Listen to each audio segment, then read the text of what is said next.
Assalamualaikum warahmatullahi wabarakatuh. Bismillahirrahmanirrahim.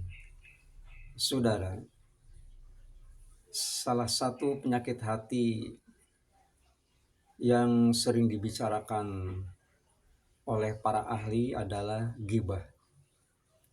Ghibah termasuk salah satu penyakit hati yang berakibat menimbulkan dosa.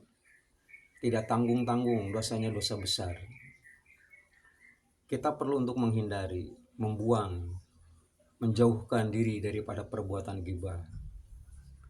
Resikonya apabila ternyata kita terlibat di dalam ghibah, bukan hanya dosa yang kita miliki, tapi dalam beberapa keterangan disebutkan akan terjadi transaksi barter antara orang yang menggibah dengan orang yang digibah. Barter yang dimaksud adalah bagaimana terjadinya transaksi secara maknawi kebaikan dan keburukan.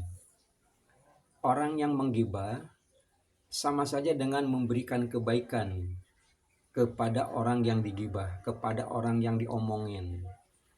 Dan kebalikannya, keburukan-keburukan orang yang diomongin itu dipindahkan kepada orang yang menggibah. Sampai-sampai karena begitu beratnya kita melakukan satu perbuatan baik, di dalam kitab Syarah Sahih Bukhari juz ke-9 pada halaman 245 ada satu keterangan yang menyebutkan, andai kata gibah itu diperbolehkan, maka aku akan menggibah orang tuaku. Mengapa itu keterangan muncul? Ini sebagai salah satu bukti menggibah seseorang itu sendiri itu sebenarnya akan mengirimkan kebaikan kita kepada orang yang diomongin. Jadi dalam artian andai kata gibah itu diperbolehkan, maka aku akan menggibah orang tuaku karena aku sudah tidak mampu lagi untuk memberikan kebaikan kepada orang tua.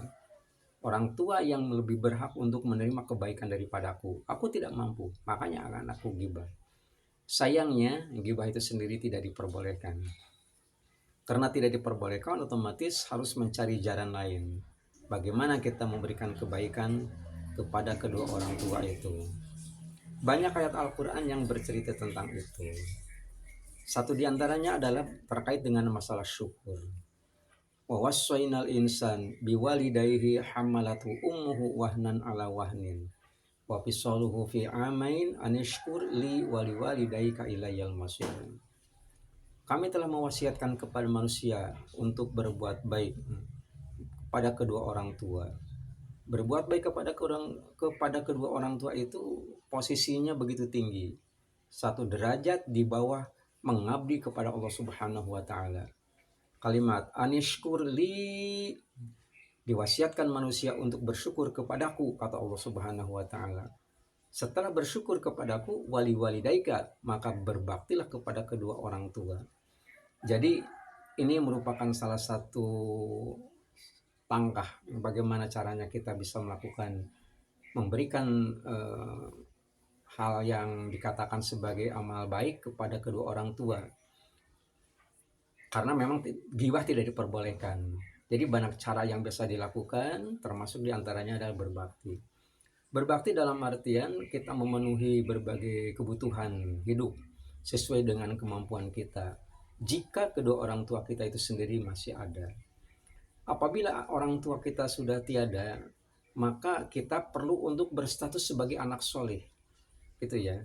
Berstatus anak soleh yang harus mampu untuk memberikan kontribusi kepada kedua orang tua.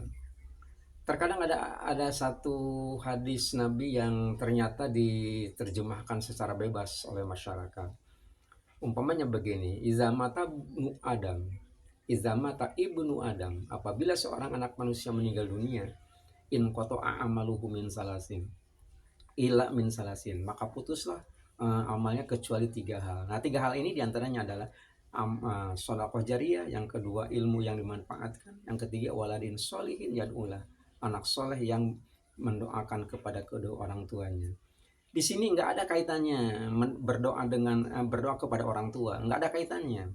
Waladin sholihin yad'ulah, Artinya kepada siapa kita berdoa? Kepada siapapun yang meninggal dunia. Kalimatnya saja kan diawali dengan iza mata ibnu Adam, apabila seseorang meninggal dunia. Tidak mesti orang tua yang meninggal dunia. Jadi apabila ada orang yang meninggal dunia, kemudian kita berdoa, status kita adalah sebagai anak yang soleh, maka doa kita akan sampai kepadanya. Itu penting untuk dimaknai oleh kita. Nah, jadi kalau saya kerucutkan, karena gibah tidak diperbolehkan di dalam agama, maka apabila gibah itu dibolehkan di dalam kitab Syarah Sahih Bukhari, maka aku akan menggibah kedua orang tuaku karena aku akan mempersembahkan amal terbaikku diberikan kepada kedua orang tua. Demikian, mudah-mudahan bermanfaat. Wassalamualaikum warahmatullahi wabarakatuh.